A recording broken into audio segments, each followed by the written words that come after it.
coming Trying. back?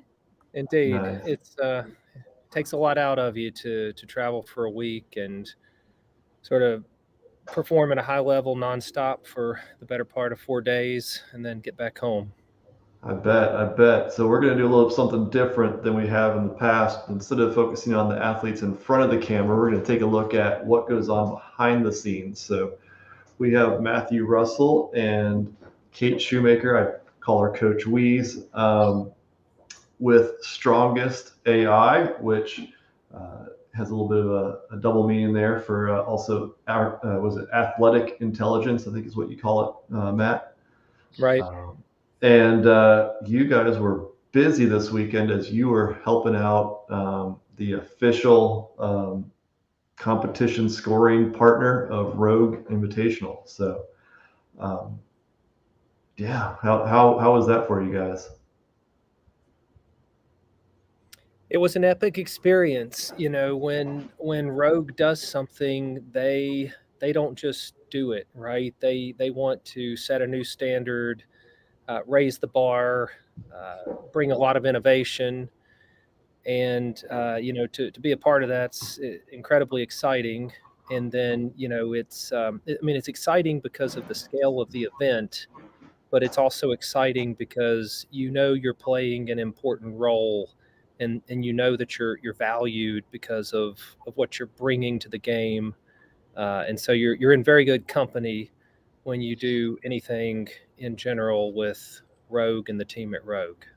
Yeah, I definitely want to focus on that, but I want to go back because you don't obviously start doing this stuff for Rogue as at the beginning. So can you kind of share when you created Strongest? I think it may have been called Throwdowns.com back in the day. How'd that That's come where it about? started. Yeah, the origin story is essentially just that there was a charity competition called Battle for the Box. I was the resident gym nerd. The person throwing the event thought he could save a few dollars and deliver a better experience, by building something versus just kind of cobbling something together, or using whatever options may have existed at the time. And I looked at that and thought, okay, that would be an interesting little weekend project. So built a little scoring leaderboard system. It had a good maiden voyage at that particular local competition, and then there was just a natural kind of momentum behind it. People started to ask, "Hey, can I use your scoring system?" And I didn't even think of it as that at the time, right? I just thought there's this little disposable project, and that's that. Put it on the shelf and move on. But it seemed to have some utility, and I think it sort of evolved organically for the most part as a scoring system until the point at which you sort of realize anyone running these events have more problems than just building a leaderboard. If you're going to organize large groups of people in time and space and collect money, that's sort of like everything at that point: people, wants, needs, time, space, money, schedules, timelines. And so you sort of build it one piece at a time, but sort of built out a registration system, which is like a system unto itself, right? You can sell retail, you can use coupons, you can do a lot of the things that a system like Eventbrite would do for you, except it's fully integrated. And so there's some consolidation and some value you get from not having to export data, import data, learn two different systems. And you can sort of follow that line of thinking into scheduling. There is no other scheduling system on the market, period, than the one we've built and delivered specifically for this space. But it turns out that's maybe the most gnarly problem of any competition. It's like the central nervous system of the whole event, because like, where is every single athlete and every single judge and every single volunteer going to be in space and time over the course of a day or multiple days? And you can't mess that up, Right. right? So that's that's a pretty gnarly spreadsheet. If you want to try to build a spreadsheet, at this point, we've turned it into a point and click operation. Yeah. Weeze, how did you connect with Matt? Yeah, so I actually joined at that gym just before that benefit competition happened. I think I made some pumpkin bread because I thought there was like a bake sale. I didn't understand what Paleo Works was at the time. I just dropped it off and like, I'm gonna be out of town, but I made this for your sale. um, Derek actually taught my very first CrossFit class at that gym way back in 2014. But do you remember the workout, Weeze? Do you remember the workout? I remember it had double unders, and I was like, I can't even begin to fathom how to make that happen. You had me doing plate jumps, and I was very thankful for that. Yeah. And then our second workout ever was Murph. Yeah. It's always a good one to start on. That's right. Keep them coming back, Right. The joke was, we're either never going to see these people ever again in life, or they'll be here forever. That's right. But then the very following, right? Yeah, Matthew, was it your first time also at that same gym? Was that your first time doing CrossFit as well? Well, that was where I started. Yeah. It would have been at that space, and that's how I met Weeze. So for Murph, I rented out the local movie theater, the Franklin Theater on Main Street. I remember that. And I just thought it would be cool to have like a private viewing of Murph. I think we did the day after. Yeah.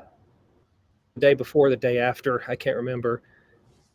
We met at that event. Yep, that's right. Yep, and he did a similar intro, although not knowing exactly where throwdowns.com was going to go at that point. And I think I came up to you in the lobby and was like, hey, I'm interested in getting involved with this. And then a couple weeks later, we had breakfast, and the rest, I think, is kind of an unraveling from there. That's awesome. Hopefully Bruce goes and does Murph for us here. We're distracting people working out. Yeah. So Matt, when did it evolve from throwdowns.com to Strongest? Yeah, the transition for that was when I just left my full-time employment situation. So I'd been kind of running Throwdowns as essentially a side hustle, if you will, and I'd always had a bit of an entrepreneurial streak. I published several books, and I'd done a bunch of consulting here and there. But honestly, I just started to feel like a phony in life because I kept telling in my mind, it's like, oh, I'm an entrepreneur. But in reality, like I couldn't really look at myself in the mirror and believe that because I wasn't really taking the step. I was really a very well employed technology executive running some side hustles. And it just started to eat away at my soul to such an extent over a couple of years, really, that I sort of put together, just a well-formulated exit plan, sort of set myself up financially not to need income for a while. The timing on a number of things kind of worked out really well with some investments I had and some other things. And the stars sort of aligned in a way that I was able to go in full time. But I knew that, it wasn't really about events and event platform and competitions. Like I thought that was interesting. I thought these are really cool people. I'm one of these people. I understand this audience. These are like upmarket consumers who love health and wellness and fitness and spend lots of time and disposable income pursuing health and fitness. Like that's where I want to be. Right. Didn't fully know, what to do with that space, but I'd been solving a lot of hard technology problems for banks and healthcare and government with data. So I'd been a CTO at a couple of startups, venture-backed startups, solving big data problems with AI. Sort of hit me. It was like, and this was, pre-connect fitness, way pre-COVID. And it just sort of hit me like there's no AI in the space the same way there's AI in fintech and health tech and like government work that we've been working on. And yet it's some really fascinating data when you start to think about how do you back solve for human performance. So if you're a human and you have goals and you have constraints, like mobility, flexibility, just preference, what you're interested in, what you have access to. How do you back solve? How do you have a machine back solve to help you achieve those goals?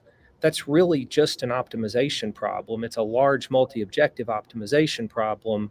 That's a very difficult one. People are very difficult to sort of compute on, when you start to think about applying and on certain days I feel like it and certain days I don't, right? But that's exactly like the perfect setup for machine learning, right? That's like the whole point. You can't just solve it with the linear equation. So that was when I sort of had an aha moment and I thought, okay, if you can, in a quantifiable way, understand a person on a basic level and start to siphon off workout data in a way that is really more like training data than workout data. It's rooted in some kind of objective or goal. Okay, that's interesting because how many people in the world would benefit from a world-class trainer but could never afford it? They could never afford that first hour of personal training for 50 to 100 bucks an hour, depending on what you're getting and where you live. I said, okay, that's an interesting problem to solve. There's a big enough market for that. There's a need for that. No one's just going to solve that problem outright. That's a big enough market that, you can either be first or you can be a fast follower, and the pie is big enough for, a number of people to play. And that was really what sort of set me in the direction of, okay, we're not really just building an events platform. We're building an athletic intelligence platform, an AI platform that understands the domain of fitness, human performance, and can ultimately be like the Intel Inside of many other apps. Because this is not just something you would keep to yourself, right? If you can crack the code on this, you want this to be embedded in as many apps as possible everywhere, right? Because the world needs this. Yeah. So when was that? When did you make that jump to leave, your steady job and go out on your own? That was nearly 4 years ago. Okay. It took a few months to sort of untangle some of those thoughts and raise some early capital and just generally start to take the ideation into a more tangible form. But you could call it nearly 4 years ago. Gotcha. So in 4 years, you've now moved, and you obviously definitely want to talk about that AI fitness platform, but within 4 years, you've taken it from going on your own, and now you're at Rogue. How did you get into that event space? How do you learn what it takes to run? I mean, we talked a little bit earlier. I mean, a lot of all the technology that goes on behind it, excluding the broadcast piece. Yeah, well, the way on the simplest possible level, you could say a good principle in business is to follow the money. And so, if you sort of follow the cash flow in fitness, every gym you walk into, right, has a piece of Rogue equipment, if not completely being fully outfitted by Rogue equipment. And Right. so if you're just sort of paying attention, you sort of know on some level all roads kind of lead to one of a few places, where there's, like a real solid brand operating at a substantial level, wanting to, set a new standard, do epic things. Mm-hmm. And so, depending on your point of view, there's really only a few of those destinations. There's a handful. And when you sort of look at the types of events that these organizations would run, they're similar to weekend events, maybe at a local gym or a local venue. Well, you still need scoring, you still need leaderboards, you need a schedule, etc. But the real differentiator really is the broadcast. It's generally the venue, the caliber of athlete on the field of play, and then generally the combination of those two things is going to merit a broadcast because people want to see that, and not everybody can go there physically to see it. So how do you scale that? Well, you have a live stream, you have a broadcast, and then if you start to think about that business model, well, you can sell sponsorship inventory against the broadcast, and you can actually net out a profit beyond what you would think, because you can attract brands, you can attract sponsors that have marketing budgets and would say, yeah, we want to be visible. We want people to know about us in this nice upmarket consumer segment that values health and wellness and the products that we have. So I started to pay attention to that. And the breakout moment was when we got a chance to run the Mayhem Classic, out at CrossFit Mayhem with Rory McKernan, Rich Froning, and that crew. So that was really, an opportunity to take everything we'd built to the next level and get a shot at a broadcast, live scoring with a broadcast. And so that was sort of an inflection point. After that, Wadapalooza, after that, a number of other events, and eventually some CrossFit Open announcements, eventually Rogue. So just it keeps stacking, right? You kind of keep moving upstream, and you sort of de-risk it for whoever the next party is, because they've already seen what you can do. So you kind of need a lucky break maybe, or you create your own luck here and there. But eventually consistent execution does pay off. Yeah, I mean, that's pretty crazy. I mean, you start out helping, and working on just doing some leaderboard stuff, and now you're at one of the biggest CrossFit events, in the world, I would say. How's that journey been of just kind of being with Matt and seeing that continued growth? My relationship with Matthew has been probably one of the longest standing in my life, save for my spouse. So that will tell you something. It's been wild because it started in basically a Google Doc, right? And so to have like the forethought and the brain power behind being able to turn it into what it is now is crazy on Matthew's part.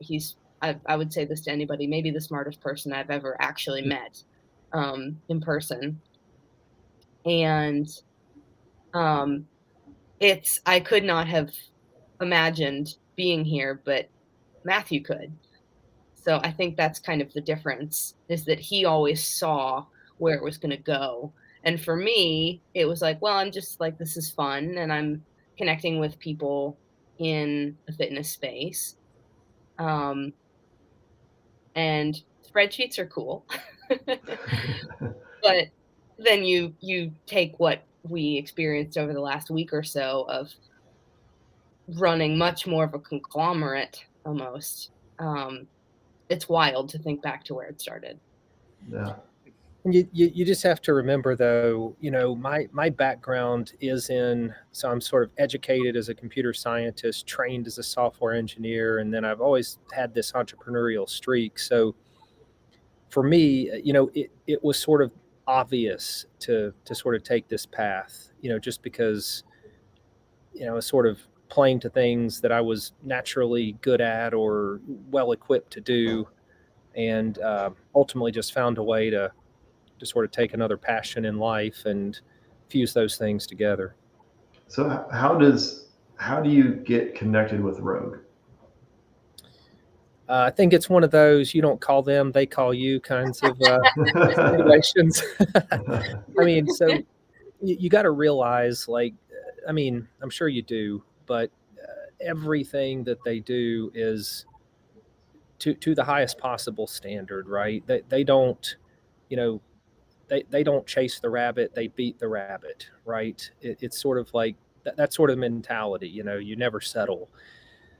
And so, I think at the end of the day, you just have to be good at what you do. Arguably, you have to be the best at what you do, and there just has to be a logical need. It has to sort of make sense on some level. But they certainly are very savvy at paying attention to all the undercurrents in the market. What's going on, and but ultimately, yeah, I don't think you talk your way into that relationship. I think it's very much like, don't tell me what you can do, show me what you can do. Yeah. And if it makes sense, it makes sense. So you get that first email or phone call from, I don't know, maybe Bill or Katie or someone associated with Rogue. What goes through your mind at that point? Yeah, I think you certainly feel a bit of validation, right? Because you don't just get a call like that, or get to be a part of a conversation like that every day. And if you're me in this equation, you've been literally working for years trying to build something of value, and so it's a validating feeling. It's also on some level a terrifying feeling, right? Because it's like, okay, that's what I was waiting on. but anything in life that's worth doing is going to be that way. Like I was telling the team this weekend, like, play the hardest games possible. Play games that are so hard you don't know if you can win them or not. Of course you want to, and you should try and be prepared, right? So it's there's no apathy in that, but like, you have to find an event horizon that is sort of redlining to a degree that you're going to grow from it. That's like the definition of like growth, whether it's muscular growth or neurological growth or like business growth. And so I think for me, that was always like one of the targets, in the business. It's like, if you're going to run an events business, well, yeah, that's ultimately the event you want to land at, because it's right.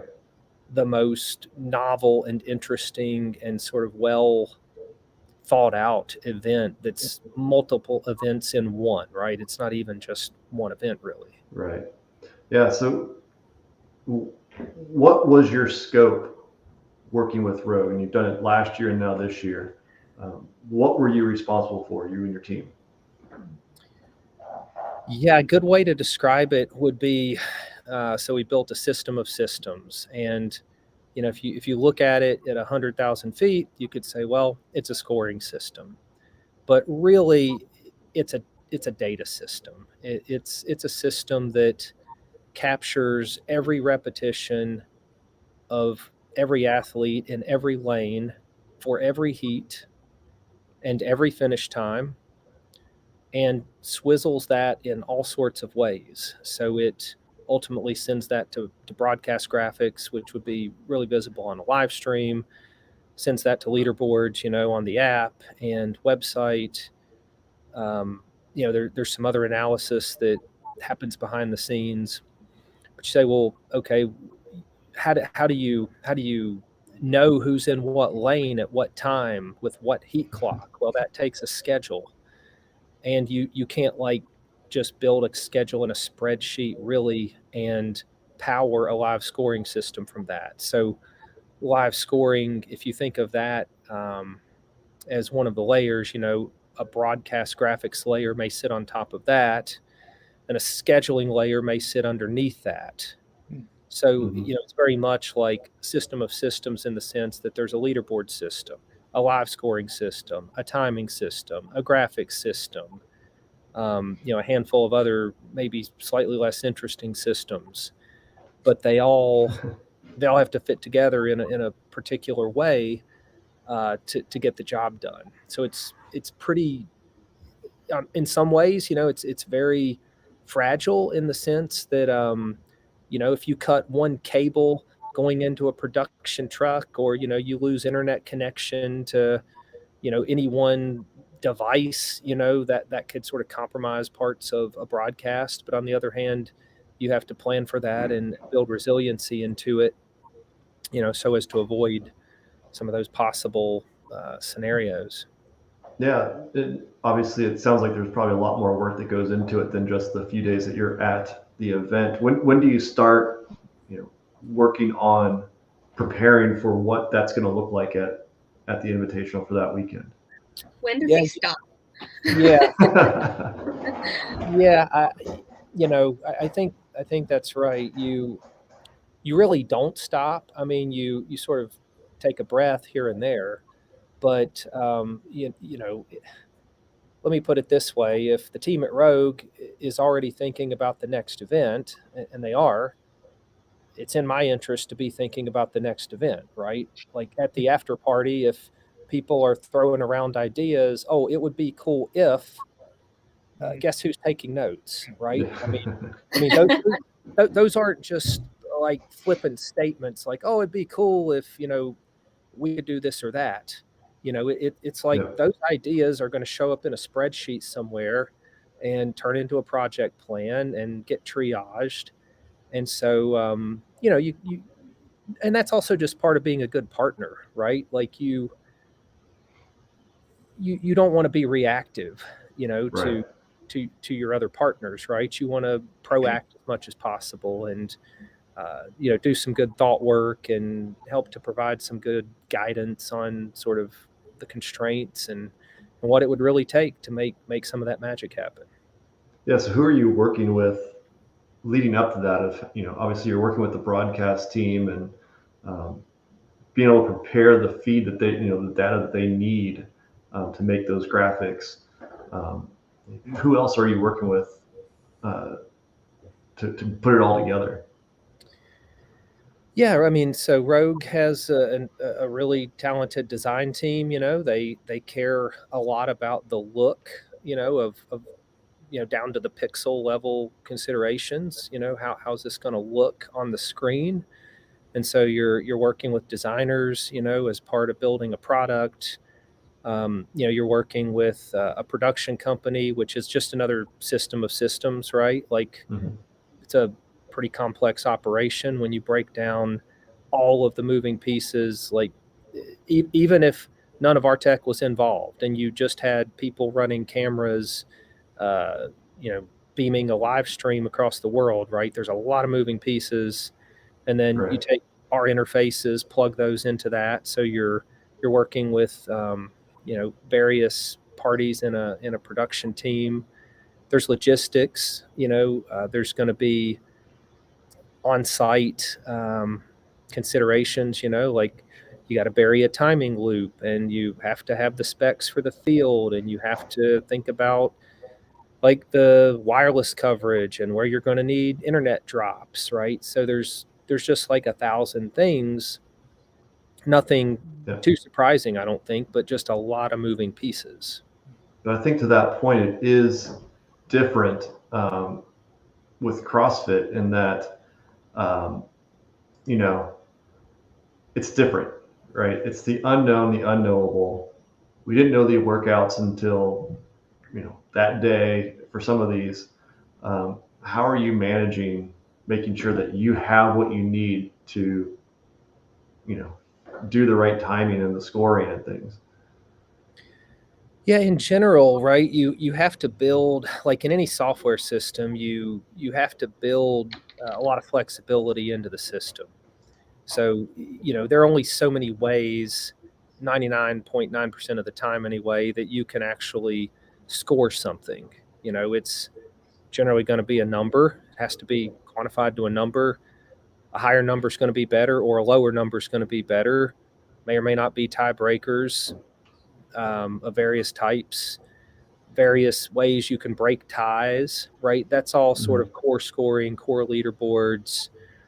And then likewise, if you're quantifying what athletes are doing in real time, you're counting things, right? So like it's all analytics in the sense that analysis is just like the art of counting.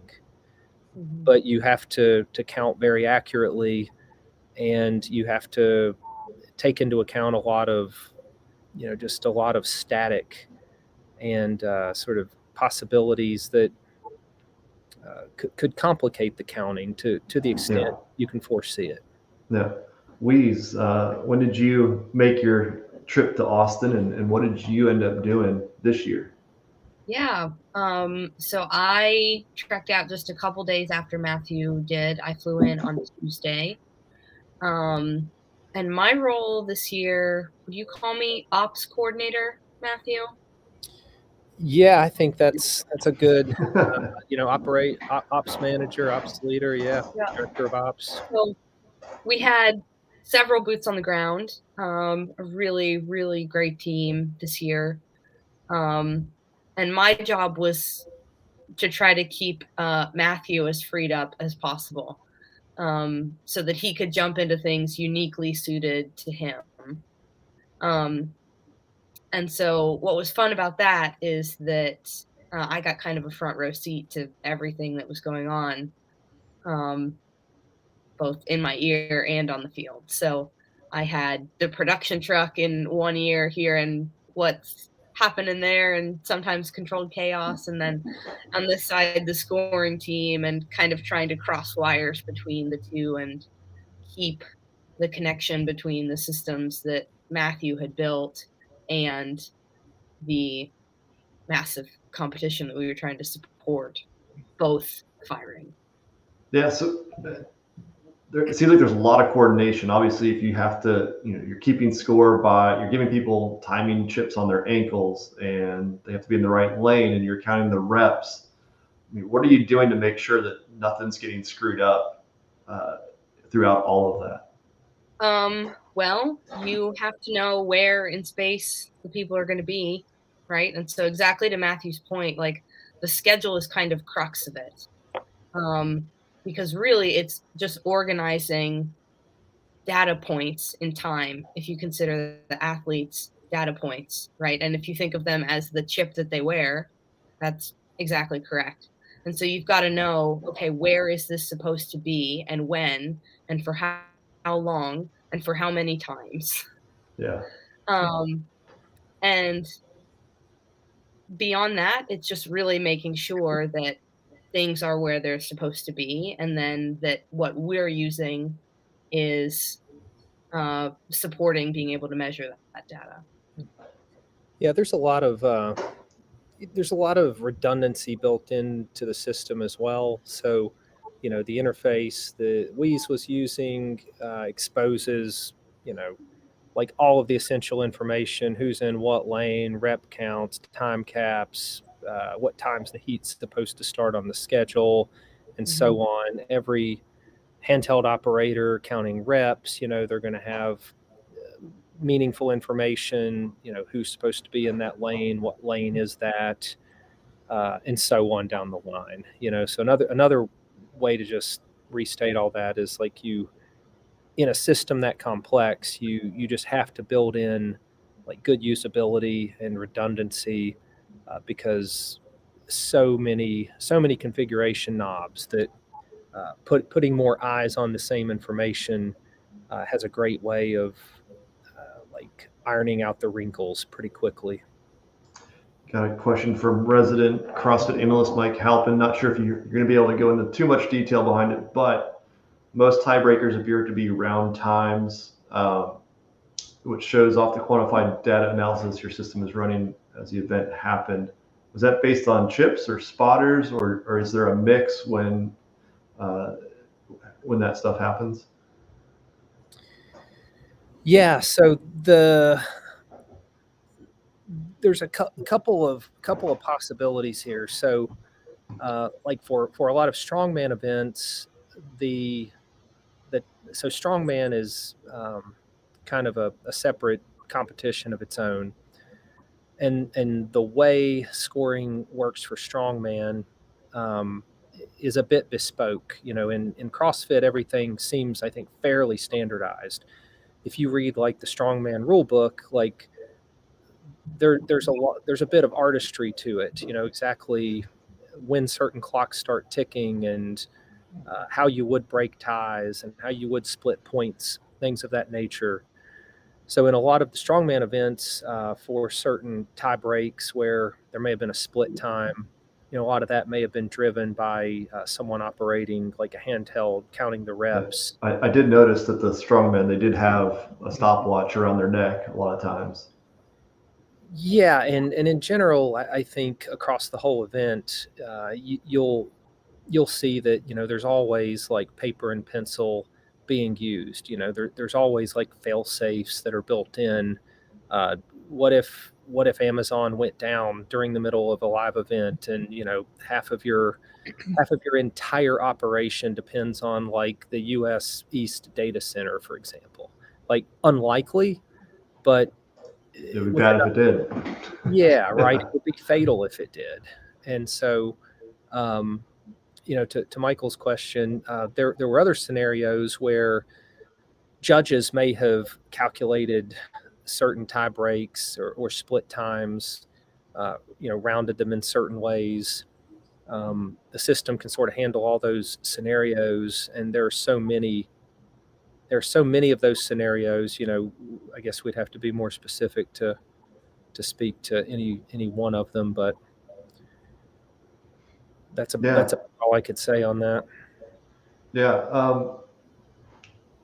When with those, like, if there are any like appeals or things like that, are you involved in any of that, of helping look at the chip timers as they kind of make go through? If an athlete is saying that they don't believe that their time was right, are you getting pulled into that, or does Rogue have their own team that's looking into it? Yeah, we don't really get pulled into that. That's so we're providing technology, and there's a whole layer of like scoring operations. The technology's there to sort of serve the scoring team, and the scoring team ultimately has checks and balances and protocols, and like high-speed cameras, and all of the things you would expect at an elite level event for reviewing whatever rep may have been in dispute. So it's it's gonna work just like any other review process in general. Gotcha. Maybe it's just me, I don't know, but how do the reps show up on the screen? Like, what is going into that, from whether it's a pull up or a calorie on a rower or bike? How are you pushing that data real time? There's a handheld, like think of it as like a tablet, about sort of like an iPad mini. It has an interface, which is part of the custom software we've developed, and essentially there's a human like pushing a button counting the reps. So imagine in the same way, if a basketball goes through a hoop, you could push a button that says +2 or +3 or +1 to change the score, like on a leaderboard, or like a jumbotron in a venue. Similar concept here, except way more moving pieces, and everything's a bit more spread out, and there are a few extra wrinkles here and there, but conceptually, someone sitting there pushing a button, counting reps, as someone's repping out a movement. That data goes to a place that then sort of broadcasts it to various other places, including like real-time leaderboards on the screen. So you have 20 plus volunteers that are out there, or however many lanes there are, that are sitting there hitting a button every time there's a squat. And that's in addition to the judge then as well, because they can't just assume, oh, that looked like a rep to me, right? There's the judge who's giving the call, and then occasionally, like, you might see a rep come down off a live broadcast. That's because the person pushing the button realized, oh no, that was no rep. Go back. Yeah, or they miscounted and had to catch up because they see an advance to the next thing. Yeah. I assume that, are you scrambling a lot of times then to get that? I mean, is it just the same standard thing, or are you having to program specially for each event, that counting mechanism? Yeah, it's pretty standard. In general, there's going to be a rep count. The rep count's going to increase. Someone may fat finger it and have to sort of back up, so you just sort of have I can increase a number, I can decrease a number, I can type in a number maybe if there's like an attempt being made on a deadlift or on a log lift or something like that. So there's only so many ways to really do it. Lots of configuration bits, but architecturally, I'd say it's fairly pure. Yeah. What did your days look like? Get up on a Saturday morning. How long were you at the venue? Did you have any breaks, or did Matt just keep pushing you to keep things moving? No, he's a kind and benevolent leader. He allows both food and bathroom breaks. I would say most days.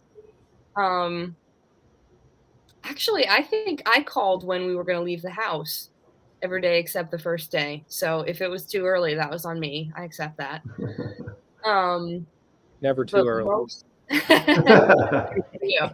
I would say most days we were up and kind of chatting in the Airbnb by about 6:30, 6:45, with boots on the ground at the venue somewhere between 7:30 and 8 o'clock. And on Thursday and Friday, we were there into the 11 o'clock hour. So getting ready, getting set up. Right. Relatively long days, because exactly to the point of the schedule, right? When there's going to be potentially adjustments made, or even just something as simple as shifting around what athletes are in what heat, right? Managing those data points. That's all got to happen, right? That doesn't, and Matthew has built an incredible amount of automation around that, but you still need to get eyes on it. You still need to get approval, and you need to get a firmed up schedule, right? Because y'all know as well as I do that things can change on the fly. Yep. And so that still does require a human, or humans in this case. Yeah. Did the delay or the dual 2 taking longer? Did you guys have to kind of make some adjustments on that? Was your software helping navigate that to kind of get back on track? That is more of just an overall sort of event schedule. Yeah. So we're sort of like driving heat times, but then beyond that level of scheduling, there's just like the master schedule. How long are the breaks, and what happens during those breaks, things of that nature, right? So there's always like a higher level of scheduling that takes place. We're not providing a general purpose scheduler, as we're really providing a heat scheduler that you can have some generic time blocks and things like that in it as well. But at this particular event, that wasn't like useful, because Rogue's design team, they build these really beautiful Instagrammable graphics, and those are up all around the venue on Instagram and other places.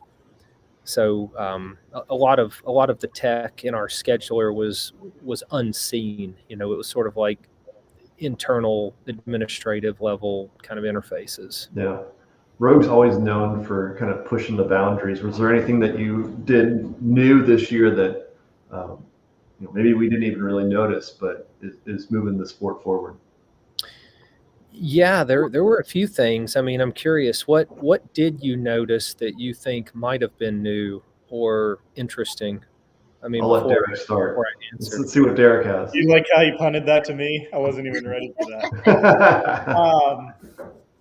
Let me think. That's a good question. The first thing I noticed was that the on-screen leaderboard is on the left side versus on the top banner, so it was more of a side view, which I think added to, you could see all 10 athletes on the field or where they were right up front. Beyond that, I'm not sure. we delivered that last year, right? Okay. So that was, that was not our idea. That was Rogue's idea. We built it for them, and it's fun to build because, to your point, everything we've really seen in the space is sort of been like, at the top of the screen, and there's only so much real estate at the top of the screen to use. Right. And there's only so much height to the screen to use. Mm-hmm. So you can only take up so much of that space. Especially if you're not streaming it on your TV. If you're looking at it on a phone or a tablet or a laptop, it's even more important. Mm-hmm. Yeah. So the leaderboard on the screen, we definitely improved that since last year in subtle ways, like animation effects and, just some of the look and feel to it. Certainly there was some of that.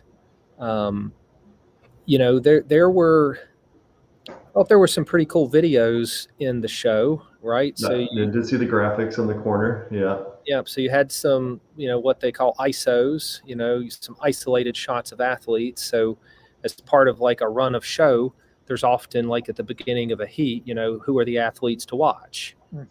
and as opposed to just having like a traditional lower third with a name and a little avatar, right? They shot some really cool video of athletes doing poses and just a bit more, just kind of like natural, real video.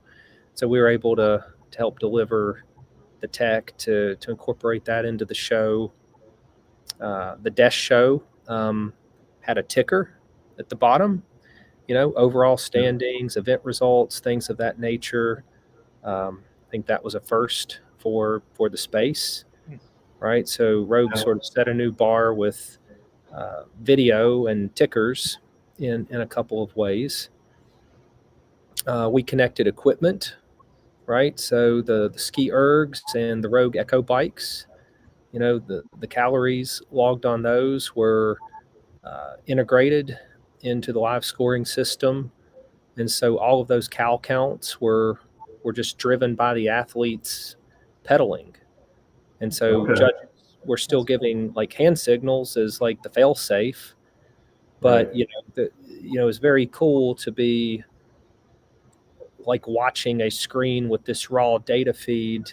Sort of, I'm sort of seeing like the instant those cals were ticked off, right? Right. Yeah. It was sort of a really good maiden voyage for connected equipment. And there's some other cool, you sort of think of where that could scale up. I'm already thinking of like, man, it'd be sweet to see, what their RPMs were while they're on the bike if you have that connected, and see real live data of, just to see like what Tim Paulson was doing at the games, right? Of how many watts that guy was putting out on the Echo Press. Something like that would be pretty wild. Yeah, that would be a cool view, right? I think that's a great example of, with the right foundation and the right architecture in place, which is now in place, lots of neat visualizations. You could imagine like camera isolates an athlete and you see like little speed gauges sort of showing you essentially what they would see on their own screen, on their own monitor. Lots of anything you can count and quantify, you can then start to do comparisons, this athlete versus that athlete, as they're ticking off cals. So you could do like, one-on-one comparisons, head-to-head, that sort of stuff. A lot of possibilities. So Matt, just have a quick question. So, because we're kind of getting into the space of innovation, right? To what's it going to take to kind of move the sport forward, not only from a viewership standpoint, but even legitimacy as a true sport. And so I'm just curious, like from your vantage point, kind of agnostic of Rogue Invitational or Mayhem or Wadapalooza, just any large event, like what are some things that you see that need to happen or should happen, or that you would even just like to see happen that could continue to move this sport forward? Yeah, I think, in general, I do think the more the more people that can see it, the better. The more exposure it can get, the better. And so I do think in general, if organizers can increasingly figure out how to build business models that make it possible to upgrade their venues, upgrade their field of play, maybe be even more business minded about how to sell sponsorship. Like, those are not really technology problems to solve per se. I mean, arguably the broadcast is, how do you sort of slim that down, but not too much, like how do you have good enough cameras and sort of good enough bandwidth and, like good enough, wide angle views to sort of string something together. I do think there's probably a broadcast bit there that could continue to be packaged. Certainly like the live scoring tech, that's a space where we are trying to innovate. We can run an event as big as anything that's ever happened. We can also run really small events, but there is a cost to doing that. We can't show up and just do that for some free t-shirts and shoes and, maybe some Instagram posts. There's real hard costs to doing that. And generally the way someone would pay us to do that is they would sell sponsorship inventory, because once they have a broadcast, it increases like the legitimacy of the event and the exposure, the size of the audience.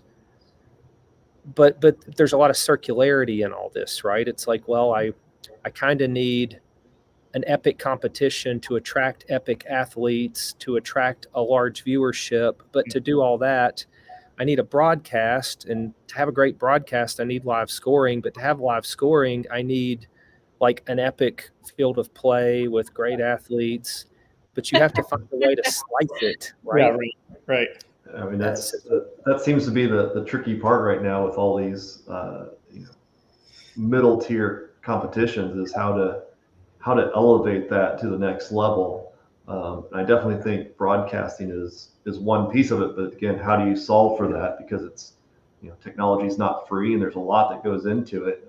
You're not just showing up on Friday and plugging in and sharing all that. I mean, there's a lot of work that you, Weeze, and the rest of your team are doing to make that a great experience. Mm-hmm.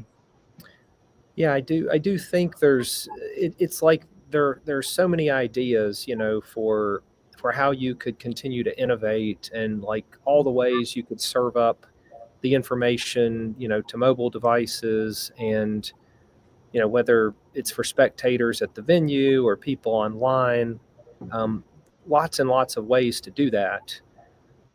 But, just being a few years into like a real entrepreneurial journey, there are just real expenses to doing all of those things. And, the numbers have to work and make sense on some level. And I think, that's where I spend a lot of time and energy sort of thinking, right? Because, if we can figure out ways not just to build great tech to help elevate events, but if we can innovate with business models, if we can innovate with best practices, or educate, train, equip organizers who maybe with a little bit of coaching could think about how to like double the revenue they might bring in, because they're just going to present the same information a little bit differently. Mm-hmm. It's like if you go into this as an organizer thinking, well, the most money I can ever make is like whatever I can sell on tickets, and then maybe I can scrape by a couple of sponsors. Like if you go into it thinking like that, like I guarantee you that's all you will accomplish. But if you go into it thinking, okay, well, we're going to sell some tickets and we're going to run an epic event and everybody's going to want to see this, and there are good reasons that I can articulate for this, and every business in town should want to be a part of this, or every cool brand that I personally enjoy myself should want to be a part of this. If you think that way, and you really believe it, I think you really have to believe it. It's contagious, and you will find success in that. And that sort of is. Some people are like, I have to see it to believe it, but I think you really have to believe it to see it. Mm-hmm. And it is a contagious thing. And if you can get that energy going that way, ultimately, your sponsorship inventory can double in value, because now you could do a live stream. Right. And you could do incremental things, right? You can't in 1 year's time go from local competition to Rogue Invitational level delivery, right? But you can elevate what you're doing every single year, and over a period of time, build something bigger and better and redefine your own standard. And that's what like fitness is all about, right? Like you're trying to get better every day.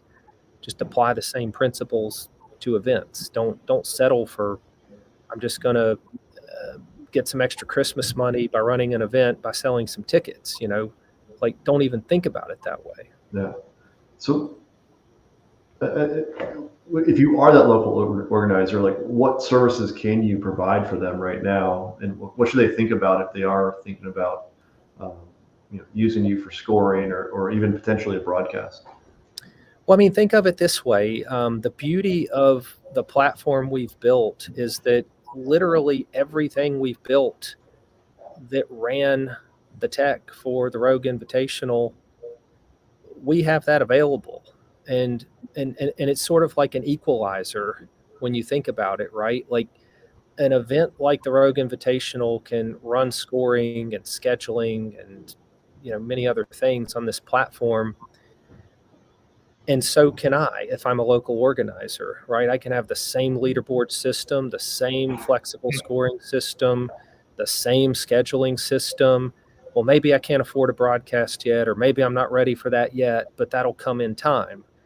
That's a powerful thing when you think about how like a SaaS platform and software can sort of equalize and sort of democratize access to technology in that way. And so, we literally have built a comprehensive registration, scoring, scheduling system. We've built mechanisms in to help people monetize their leaderboards, right? Leaderboards are going to get like 99.5% of all page views ever for your competition. You should be thinking about that as an organizer, right? If I want to sell some sponsorship inventory, right, I would come to someone at Strongest, and I would, the lights just went out. The building I'm working in. I guess that's a hint for time for bed, right? Yeah. 7 o'clock, lights are out. Yeah, I can go find the light switch and turn them back on. But just to finish the thought, I would be thinking about, how could I sell sponsors inventory on my leaderboards? Like that's a starting point. Well, I get frustrated so many times because the leaderboards of these competitions are so hard to find on top of it.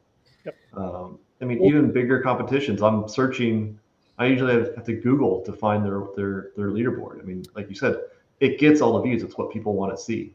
Yeah. And to be honest, when you think about that, I would call that more of an operational error than I would anything else, right? Like if I'm an organizer and I know I'm using a scoring system and I know it can serve up leaderboards, and I don't put up a QR code at the venue for anyone to snap, and I don't send out an email or a social media post, with links that sort of like it's in my own interest as an organizer to do that, right? Like I want people to know about my event, so my event grows as a brand so that I can then do it bigger and better next time. I think maybe it speaks to just the complexity of these events and how overwhelming it can be and is to build an event. But, back to your original question, like that's why we built what we built, to sort of take away as much of that pain as possible, take away as much of that time as possible. And then that sort of frees up that organizer to be more creative and not to reinvent the same wheels that we've already solved. I can promise you we've solved scheduling, scoring, registration problems better than anyone can ever solve them by cobbling things together and just stringing together different systems. Right. Guaranteed to save you time, money, and just show your event better, just a better presentation. Going back to the data you capture at these events, the CrossFit analyst space has grown significantly over the past, I would say, year or so. I mean, I know Mike is a bit, would love this data. Athletes, coaches, Brian Friend, Tyler Watkins, all these guys that are crunching the data at these bigger events. I mean, is there any thought of kind of tapping into that and doing more of the analytical side with these guys? Yeah, it's an interesting point, right? Because we literally capture timestamp data for every rep, every athlete completed in the whole event, every finish time, right? So there is like this really rich data source. It's just like a question of, like what do you do with that? I mean, of course, it would be interesting to sort of break it down, and you could think of like content marketing strategies. Those would be like self-serving, right? We could sort of put the data out there and help to grow the strongest brand by talking about cool data. I can see that angle, but beyond that, it's like, well, what are the applications of it? Head-to-head analysis, maybe. How different athletes would have, you could chart out sort of fatigue, maybe, cycle time between reps, across workouts. So I think there's interesting stuff there to do. I'm not entirely sure sort of what the model would be, but it's I guarantee guys like Mike and Tyler and those, I mean, they could definitely figure out something to look at. Yeah, those guys are very impressive at breaking that down and trying to figure out why somebody had finished first versus second. If the talk right now is Medeiros is better at pacing than anybody else, right? And I think Brian Friend mentioned he never gets passed, right? He's steady. He ends up passing people at the end, and he's the one that has the most consistent time, and that would be, I think, would be the next generation of what data could advance the sport. Mm-hmm. Oh, there we go. Got those lights back on. Perfect. Awesome.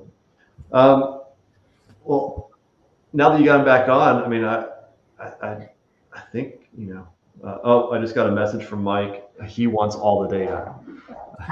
Of course. I think that would be, I'm just sitting here thinking about that just because I'm a data nerd myself, just by trade. And it's just, even a subscription-based model, right, where I can subscribe to strongest data set. I can go in and I can manipulate dashboards and create different looks at data and cross tabs, et cetera. Like, I would do that just for fun because I'm a nerd, but some of these other guys who are awesome at it, I can see that there's some real utility there. Be cool. Yeah. Well, and I mean, that just sort of speaks a little bit to the iOS and Apple Watch app that we've developed. It's in the App Store. You can go grab it.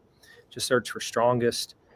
Like what we're really building at the core, it's not an events platform. It's not an event system.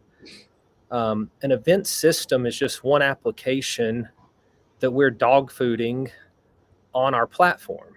Mm-hmm. There's another application, which is an iOS Apple Watch app, which is, more of a training app. It's like a media player. We've standardized a format for workouts, workout programs, in the same way like Spotify plays songs. Well, our media player plays workouts and exercise programs. And the innovation in it is exactly what you're speaking to. It's like we're back solving for pacing. Mm-hmm. So if you think of like classic, CrossFit Open talk, it's like, well, if I want to hit this time, how do I pace to hit this time? Yeah. Taking into account what the movements are, what my skills are, what I might know about myself. But one way or another, like if you want to hit a target, you do have to hit some splits along the way Mm-hmm. that keep you on track, unless you're hoping for a miracle, right? And like hope's not a strategy, so you don't want to do that. So like that's a hard problem. And the way we're building that platform is so that it's not event data, but it's data. And the idea is, if I log, lots of workouts in a training app, wouldn't it be cool if I could export all of that data and put it under the microscope? If I'm a coach and we're inclined to do those things, wouldn't that be interesting? If I'm the gym nerd, in my friend group, same idea, right? Same principles. But it's very much along those lines.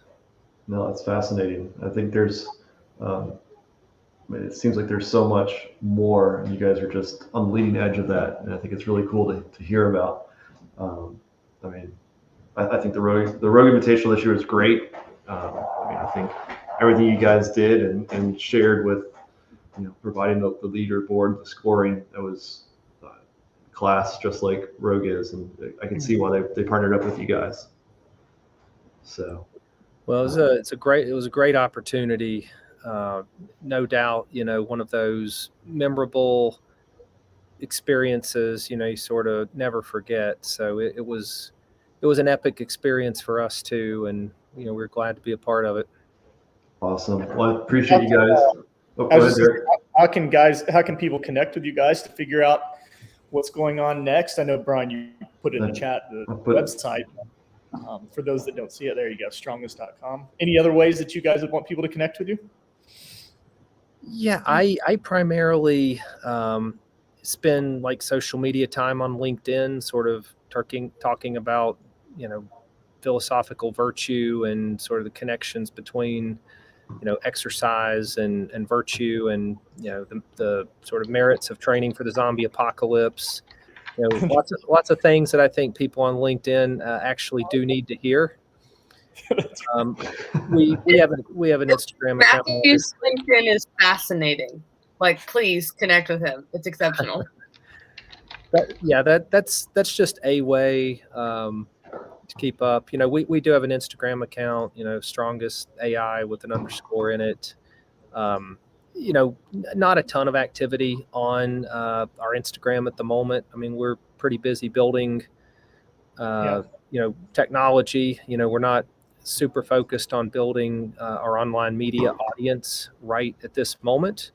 Mm-hmm. But those are two good places. You could definitely connect with us. Cool. Looks like there's the team. That's out in the Austin. crew. Yeah, there it is. That's awesome. Well, I appreciate it, guys. It was great to kind of get some insight into what goes on behind the scenes and kind of where you guys are going in the future. So thanks a lot for joining. Yeah. Thanks for having me.